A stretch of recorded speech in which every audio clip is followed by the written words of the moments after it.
Hola, soy José Ignacio Valenzuela, el Chascas, y soy el autor de este libro, Lo poco que recuerdo, un thriller de suspenso y misterio en el cual una mujer, Elena, descubre que todos los recuerdos que ella tenía de su infancia, que ella pensaba que eran ciertos, eran una mentira. Una mentira que le contó quién y por qué. Bueno, tendrás que descubrirlo leyendo este libro, mi más reciente, Lo poco que recuerdo. Es bien difícil hablar de este libro sin hacer spoilers, y eso es tal vez la parte más complicada de promocionar y de hablar de este libro, por dónde lo enfrento. Pero efectivamente, si nos ponemos así como a disectar un poco el libro, es la historia de una mujer que por diversas razones tiene que volver al pueblo donde ella nació y creció hasta los 5 años, y donde su padre era un médico muy famoso. Y entonces, al volver a este pueblo, se empieza inevitablemente a confrontar con su propio pasado, y al confrontarse con su propio pasado, empieza a redescubrir su historia, pero también la historia de su padre, y cómo aquello, tan poquito que ella recordaba, empieza a hacerse muy importante en el presente y pone hasta su vida en peligro. O sea, porque no es solamente con que algo que yo no me acordaba era de otra manera, sino que además eso que yo no me acordaba y que era de otra manera pone en peligro mi existencia hoy en día. Pero al mismo tiempo, como el papá es un doctor, evidentemente también hay una capa, un tono del libro que tiene que ver con eso, con las líneas éticas que se cruzan muchas veces en la medicina y que hace que esta protagonista mía también esté en peligro. En fin, hay un montón de cosas que dan vida a este libro. Desde el momento que tus recuerdos no son lo que tú creías, te quedas sin pasado, de alguna manera. Y al quedarte sin pasado, pues también te quedas sin presente. ¿Quién soy? ¿De dónde vengo entonces? O ¿soy esto que creo que soy y que me están diciendo que yo era en el pasado? Tiene que ver mucho con la identidad, y eso además, el tema de la identidad es un tema que en todo lo que yo hago, así sean libros para niños, para jóvenes, para adultos, telenovelas, series, siempre estoy deambulando y orbitando en torno al tema de la identidad. Es un tema que a mí en lo personal me inquieta y me apasiona. Ese Nada es lo que parece era un eslogan de una telenovela mía que yo hice hace años atrás. Prepárate, porque los secretos más oscuros comienzan a revelarse. Te aseguro que aquí, nada es lo que parece. La Casa de Al Lado, en sus últimas semanas, lunes a viernes, a las 10:09 Centro por Telemundo. Se llama La Casa de Al Lado, nada es lo que parece. Y que se ha convertido en una suerte de marca registrada de mi trabajo. Me fascina escribir cosas donde nada es lo que parece. Me fascina escribir personajes que de pronto hacen reír y que terminan haciendo llorar. Me fascina escribir historias donde los buenos son buenos y de pronto descubrimos que los buenos son los malos y los malos son los buenos. Me encanta descubrir donde la protagonista, como en este libro, piensa que su pasado es uno y de pronto, por razones ajenas a ella, le rasca un poquitito y descubre que es otra cosa. Me encanta eso, me encanta escribir así. Qué triste debe ser creerse las propias mentiras, debe ser, o qué desesperado debes estar, ¿me entiendes? No juzgo, pero digamos que no, si tú tienes que creerte tus propias mentiras, es porque estás en un estado o de desesperación límite, o digamos, o tienes una indiferencia tan grande a la verdad que pues te da lo mismo. Una persona en un estado normal, en un estado plácido, en un estado de relajación, no se puede creer sus propias mentiras.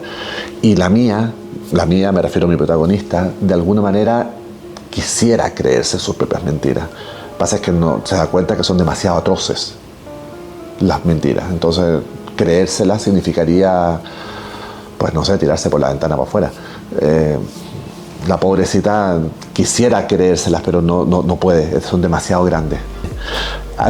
Yo siempre he sido catalogado como el desobediente. Desde chico, en el colegio, y mi desobediencia no tenía que ver con generar desorden, mi desobediencia tenía que ver con ideas. Yo era el desobediente ideológico, digamos. Yo era el que preguntaban por qué, o el que decía no creo eso, y el que de alguna manera era como el que generaba el conflicto porque no estaba de acuerdo con lo que se estaba diciendo. Y eso tiene que ver un poco también con mi rechazo como a estas sociedades autoritarias en donde crecí en dictadura hasta los 20 años en Chile, así que no estoy contando nada muy extraño. Crecí rebelándome a eso. Entonces tengo un problemita con la autoridad. Cuando me dicen que tengo que hacer algo sí o sí, tiendo a rebelarme y a cuestionar por qué, y si quedo convencido entonces lo hago, pero por lo general no quedo convencido. Y entonces quise jugar un poco con eso, con estas sociedades un poco más autoritarias. Estamos viviendo además en un momento mundial donde las autocracias y estos personajes autoritarios están como pasando por un buen momento, digamos, tristemente. Y entonces quise escribir un poco también jugando y poniendo en tensión eso. Aquí en mi novela, en lo poco que recuerdo, la figura del padre es la autoridad. Y es el padre el que de alguna manera toma bajo su alero a esta niñita, que ahora ya es una mujer, la protagonista Elena, y la empieza como a educar para algo. De hecho, él es un doctor, él quiere que ella también esté en el mundo de la ciencia, por lo tanto la educa para eso, la está permanentemente regañando, la está permanentemente cuestionando y la está permanentemente limitando. A este lugar no puedes entrar, no puedes decir esto, etc. Y ella crece en esa normalidad, y tal como tú bien decías, el libro es testigo de la primera vez que esta mujer se revela. La primera vez que ella piensa y dice, a ver, papá, tú me has pedido toda la vida que yo no entre a ese sótano, voy a entrar por primera vez. Y cuando entra por primera vez, que así es como arranca prácticamente la novela, es cuando se derrumba todo. Porque basta con que tú cruces el límite de la desobediencia una vez para que las cosas nunca más vuelvan a ser las mismas. Para que entonces la autoridad ya no funcione de la misma manera, para que tú no aceptes la autoridad de la misma manera. Sí, efectivamente, lo poco que recuerdo tiene que ver con eso también. Mi personaje comienza de una manera muy estructurada, muy cuadrada, porque así es como tiene que hacerse la ciencia. O sea, por eso la ciencia es una ciencia exacta. Por eso 2 más 2 siempre son 4, y por eso las vacunas funcionan, y por eso una operación se hace de determinada manera. Porque es en la repetición en donde tú consigues la maestría. No es saliéndote de ahí, no es explorando otros bordes. Ay, fíjate que voy a usar una tijera en vez de un bisturí para operar a alguien. Pues no, se opera con el bisturí, y además se opera esa operación con el bisturí número 8, no con el bisturí número 3. Y mi protagonista es así al principio. Para ella 2 más 2 es 4, como tiene que ser. Para ella la ciencia es, digamos, lo que te ordena la vida, y sus pensamientos, su manera de ver el mundo, su manera de ver sus propios recuerdos es una manera súper estructurada, muy cuadrada, y lo enfaticé mucho al principio. Pero cuando llega a su casa de infancia de vuelta a este pueblito de Pinamar, que es donde transcurre la historia, donde por primera vez se atreve a desafiar a la autoridad paternal y se mete a ese sótano a investigar, a partir de ese momento nada vuelve a ser lo que era. Como tú bien decías, nada es lo que parece, nada vuelve a ser lo que era, y ella empieza entonces, ya no sabe cómo leer el mundo, porque entonces, no quiero decir spoilers, pero empieza a sufrir episodios, digamos, donde la mente ya no le funciona tan bien, por decirlo de alguna manera, donde los sueños, las evocaciones, la fantasía, las mentiras pasan a un primer plano, y donde ella y el lector, de paso, no sabe muy bien si es verdad o es mentira lo que ella está contándonos, viviendo, experimentando. Y bueno, esta pobre mujer se le desarma todo, porque la manera que ella tenía de decodificar el mundo y de moverse en el mundo, pues ya no le sirve. A mí los secretos los detesto. No me gustan los secretos, me ponen nervioso. De hecho, no sé, cuando alguien me dice, ¿te cuento un secreto?, mi respuesta instintiva es no, tengo un lado chismoso que quiero saberlo, pero es terrible porque no sé después qué hacer con ese secreto. No sé dónde esconderlo dentro de mí porque o se me va a salir o no me voy a olvidar de él. En fin, los secretos a mí me ponen muy nervioso. Y me ponen además muy nervioso los secretos ajenos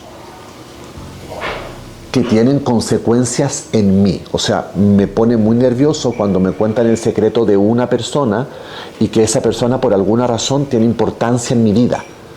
Eso me pone muy nervioso. Y efectivamente, esta pobre mujer, Elena, la protagonista de mi libro, descubre un gravísimo y terrible secreto de su padre, que su padre cometió algo hace 20 años atrás o 25 años atrás.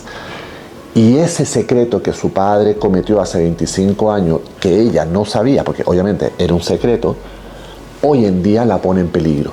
No nos olvidemos que lo que estoy contando es la historia de un thriller, de una novela de suspenso. No sería tan grave que ella descubriera ese secreto y ese secreto no tuviera ninguna repercusión ni ninguna raíz en el presente. No, para nada. El padre puede no estar, pero eso que el padre hizo, eso que el padre generó y que se mantuvo en secreto durante tanto tiempo y que le explota a ella en la cara tantos años después, pone su vida en peligro porque además, de alguna manera, ella es heredera de ese secreto. Ella no es simplemente una persona que se enteró de algo, sino que ella encarna además ese secreto. Puede parecer súper abstracto lo que estoy diciendo, pero no quiero hacer spoilers, no quiero echar a perderle la lectura a alguien que vaya a querer leer el libro. Así que por eso estoy hablando un poco como sobre la superficie. Pinamar no existe. Pinamar es una localidad que yo inventé, que le puse Pinamar porque me sirve para todo. Si necesitas bosque, pino. Si necesitas playa, mar. Ahí está. Ciudad, lo que sea. Y Pinamar es una especie como de localidad. Ni siquiera yo sé si es un pueblo, una ciudad, pero es como una localidad donde todo parece ser perfecto, donde los pastos son verdes, las casas son primorosas, la gente es bella, no hay conflictos, en apariencia por supuesto, donde todos viven una vida plácida y hermosa, pero por supuesto a mí esa perfección me da pánico. Yo siempre he pensado que en estas barrios o suburbios donde todas las casas son bellísimas, donde los vecinos se saludan con amabilidad, donde las hojas de los árboles no se caen siquiera porque para no ensuciar la calle, alguien tiene que tener adentro de la casa un refrigerador con 3 cabezas. No es normal la búsqueda de la perfección. Y entonces yo desarrollé este pueblo que es casi como una escenografía de perfección. Y tengo un libro anterior, a lo poco que recuerdo, que se llama Cuando nadie te ve, y ese libro también sucede en Pinamar. Son 2 libros completamente distintos, completamente independientes, son autoconclusivos en sí mismos, pero sí repito espacios. Hay una casa que se repite, la plaza central se repite, o sea, como los lugares emblemáticos de Pinamar que yo tengo en mi cabeza, digamos, los estoy repitiendo. De hecho, estoy escribiendo un 3er libro. Ahora, antes de empezar la entrevista, estaba revisando el capítulo que escribí anoche, que también sucede en Pinamar, porque de alguna manera lo que tengo en mi mente es la idea de desarrollar como una serie literaria que suceda en Pinamar y que cada libro sea un secreto de Pinamar que trataron de mantener oculto, pero que por alguna razón salió a la superficie. Bueno, a mí la belleza me asusta. Tanto en las personas como en las cosas. O sea, una persona muy bella, yo no me podría acercar, pero me sentiría tan basura al lado que no me atrevería ni siquiera a mirarla a los ojos, ¿me entiendes? A mí la belleza me pone muy nervioso, porque además yo asocio, a lo mejor estoy equivocado, pero yo siempre he asociado como la belleza a la pureza, como que la belleza es pura, y a mí la pureza me da mucho miedo. Yo encuentro que los peores crímenes de la humanidad que se han cometido es en función de la pureza, la raza pura, esta pureza de no nos mezclemos. Hay toda la xenofobia, tiene que ver con pureza, como de mantener el país puro, de que no vayan a entrar los otros. A mí eso me altera muchísimo. Y entonces, como la pureza está tan asociada en mi cabeza a la belleza, me pasa lo mismo. La belleza a mí se me hace como peligrosa. Es como un red flag, ¿me entiendes? Como huye de ahí. O sea, yo vivo además en Estados Unidos, en estos suburbios, o sea, yo vivo como en Pinomar.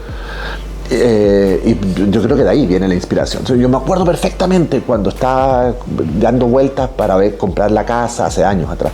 Le dije a mi marido, que estaba acompañándome en ese momento, le digo, aquí tiene que haber más de musicópata. O sea, no es normal que tu casa se vea así, como de modelo, ¿me entiendes? Como de catálogo. O sea, no es normal, ahí hay 3 niños adentro. ¿Cómo no va a haber un juguete, una pared rayada? ¿Cómo no va a haber un cojín chueco? ¿Cómo? ¿Me entiendes? ¿Cómo no va a estar un poquito sucia la cocina? No, y parecen todos como de set de televisión. Hay gente a la que le gusta eso. A mí eso me parece escandalosamente peligroso. Pero al mismo tiempo me obsesiona y me fascina como elemento de creación. Porque entonces yo, a través de la literatura o de las series, lo que hago es meterme a esas casas y levantarles la alfombra para ver qué basuritas tienen escondidas debajo. Porque tienen mucha basurita debajo. Porque además una de las cosas que he aprendido con la vida y con la literatura es que cuando tú te presentas o te muestras al mundo buscando parecer perfecto, con desesperación, o sea, que yo quiero con urgencia que todo el mundo se dé cuenta que yo soy perfecto, es porque estás escondiendo una grieta gigante. Y las grietas son las que me gustan a mí. Lo curioso, digamos, es que a mí el tema de la orfandad, de quedarse solo, de pronto perder referente, quedarte como en una habitación a oscuras, está muy lejano de mí, porque yo vengo de una familia caótica, ruidosa, multitudinaria, llena de abuelos, de tíos, de primos, de sobrinos, donde era el cumpleaños de uno y ahí partíamos los 80 para saludarlo, era el bautizo del otro y partíamos 90, pues ya no habíamos reproducido a varios. Vengo de una familia donde es imposible sentirse solo e incluso, donde es imposible incluso como hasta pedir silencio, ¿me entiendes?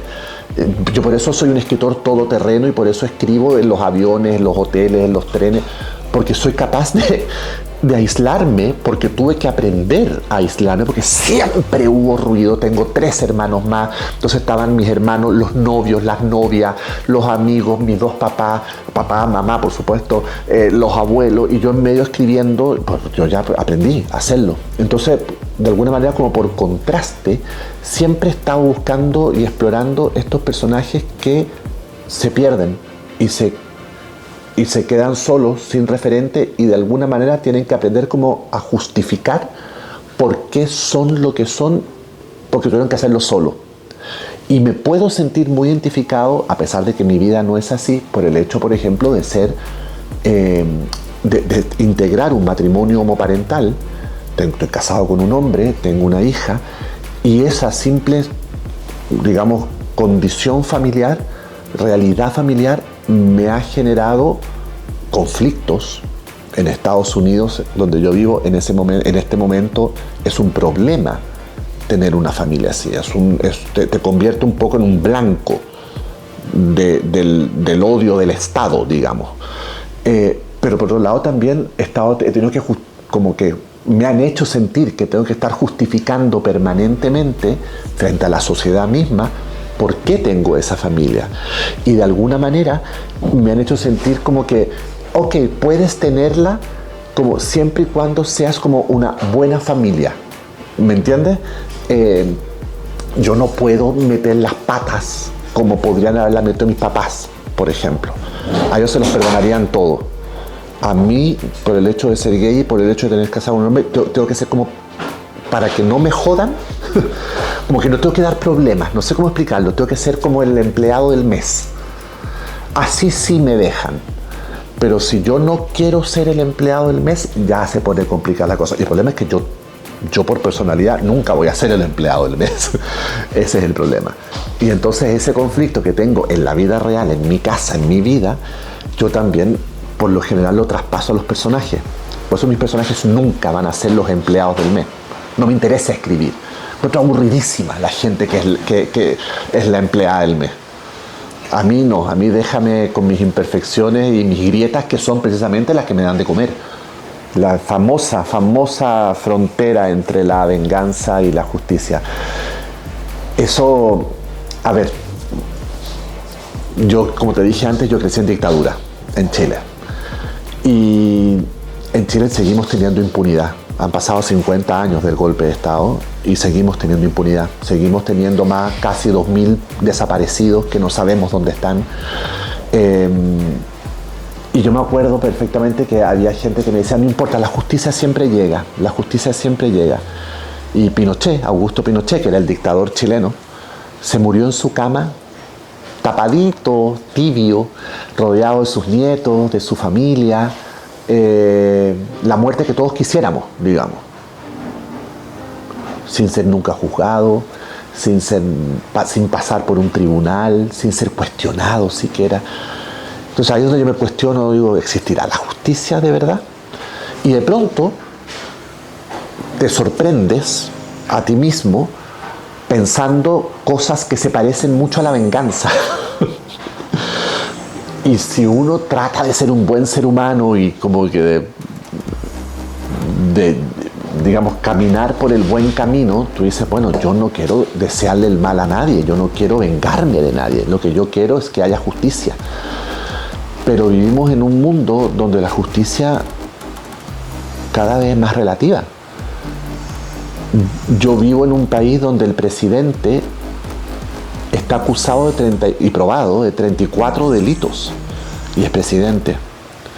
Y no pasará nunca por un tribunal tampoco, estoy seguro que no va a pasar nunca. Pero en cambio, si yo me robo un pan para darle de comer a mi hija, a los 10 minutos me van a tomar preso. Y me va a dar una pena de 15 años por robarme un pan. No me voy a morir tibio en mi cama con mis nietos y mi familia, ¿entiendes? Entonces esa impunidad del poder a mí me altera y me hace desvelarme en las noches. Entonces yo escribo mucho de eso, porque para mí la escritura me ayuda de alguna manera como a hacer las paces con el tema. Yo en general no escribo de lo que me gusta, escribo de lo que no me gusta, porque de aquello que no me gusta es de lo que yo podría estar 3 horas hablando contigo, o 3 días hablando contigo.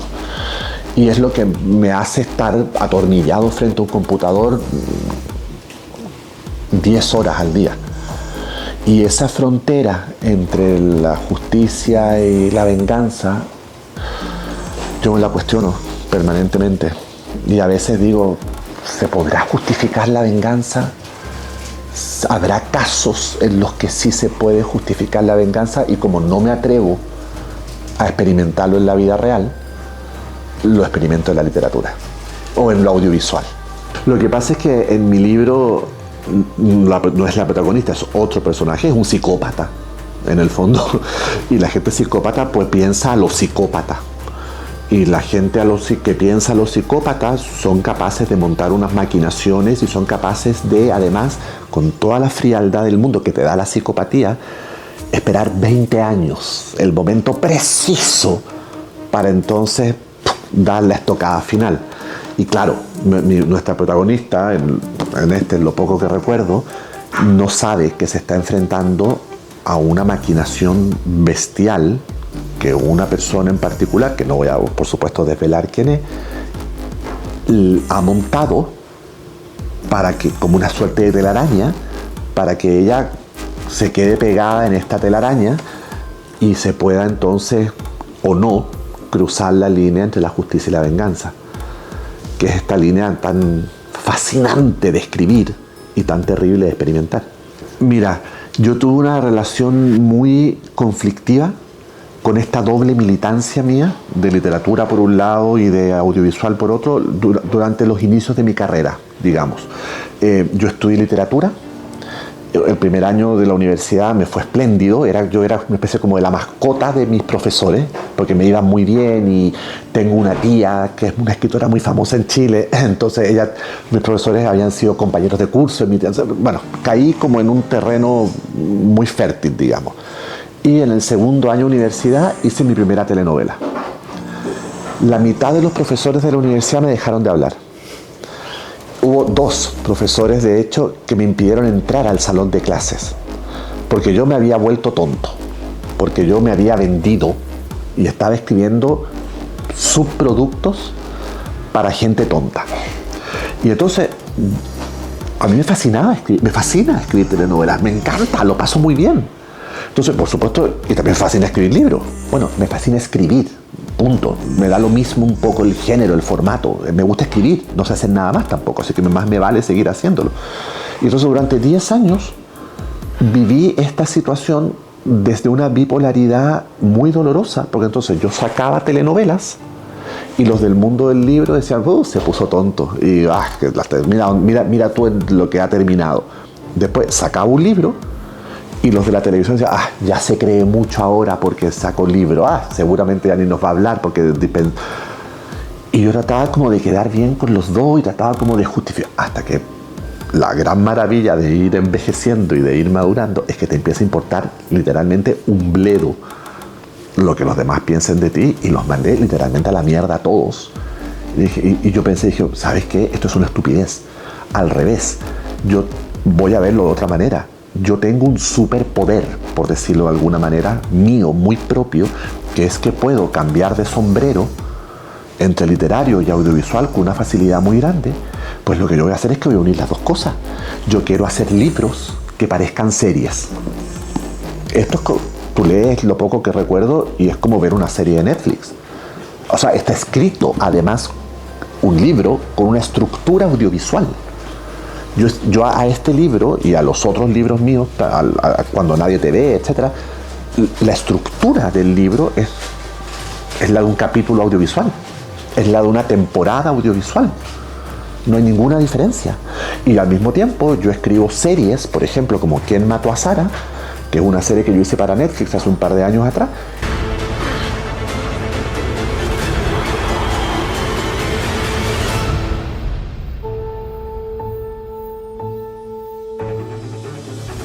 Que lo primero que tú ves es un epígrafe en la pantalla, en el minuto 01 del piloto, y es una cita de Agatha Christie, diciendo, pocos de nosotros somos lo que parecemos, que es una cita de su biografía. ¿Por qué? Porque la estructura de ¿Quién mató a Sara? Era literaria. Yo la saqué de un libro de Agatha Christie. Entonces me di cuenta que yo había perdido energía de vida, había perdido tiempo, había perdido saliva explicando, había perdido ganas de vivir, tratando de quedar bien con gente que además no me interesa, que no me importa, y que al revés estaba perdiendo tiempo para encontrar algo realmente mío, que es esta dualidad. Yo escribo moviendo el switch para un lado de audiovisual, el switch para el otro, pero digamos que la base desde donde salen mis ideas para uno o para el otro es la misma. Me ha pasado muchas veces, en general me pasa mucho, que empiezo a inventar una idea, empiezo a obsesionarme con un tema. Ese tema me genera de inmediato un conflicto. Ese conflicto lo empiezo a trabajar y como buen conflicto necesito un personaje para encarnar ese conflicto. Hasta ese momento yo no sé si eso es un cuento, una novela, una película, una serie para Netflix, no tengo idea.